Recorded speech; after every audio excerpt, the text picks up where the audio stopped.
விருதுநகர் தொகுதியில் இந்தியா கூட்டணி சார்பில் போட்டியிடும் காங்கிரஸ் வேட்பாளர் மாணிக்கம் தாக்கூர் திருப்பரங்குன்றம் சுற்று வட்டார பகுதிகளில் வாக்கு சேகரித்தார். கருவேலம்பட்டி பகுதியில் பிரச்சாரத்தின் போது செய்தியாளர்களுக்கு பேட்டியளித்த அவர், பிரதமர் மோடியின் தேர்தல் அறிக்கை வெறும் காகிதமாகவே உள்ளது, ஆக்கப்பூர்வமாக எதுவும் இல்லை என்று தெரிவித்தார். பிரதமர் மோடியின் வடை சுடும் பணி தொடர்கிறது என்றும், இருப்பதை சுருட்டுவதில் மோடி அரசு கவனமாக இருப்பது தெரிகிறது என்றும் அவர் தெரிவித்தார்.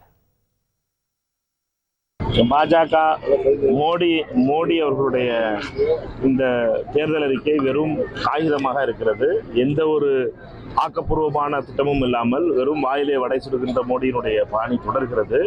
இந்த அரசு தொடர்ந்து அவர்களுடைய கடைசி நாட்களை எண்ணிக்கொண்டிருக்கிறார்கள் என்பது இந்த தேர்தல் அறிக்கையிலே மிக தெளிவாக தெரிகிறது. மீண்டும் அவர்கள் வெற்றி பெறப் போவதில்லை என்பதும், வெற்றி பெற்றாலும் அவர்கள் வெற்றி பெற போவதில்லை என்பது மிக தெளிவாக தெரிகிறது.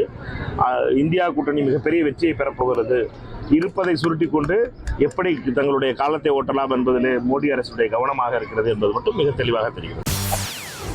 செய்திகளை உடனுக்குடன் தெரிந்து கொள்ள உடனே சப்ஸ்கிரைப் பண்ணுங்க.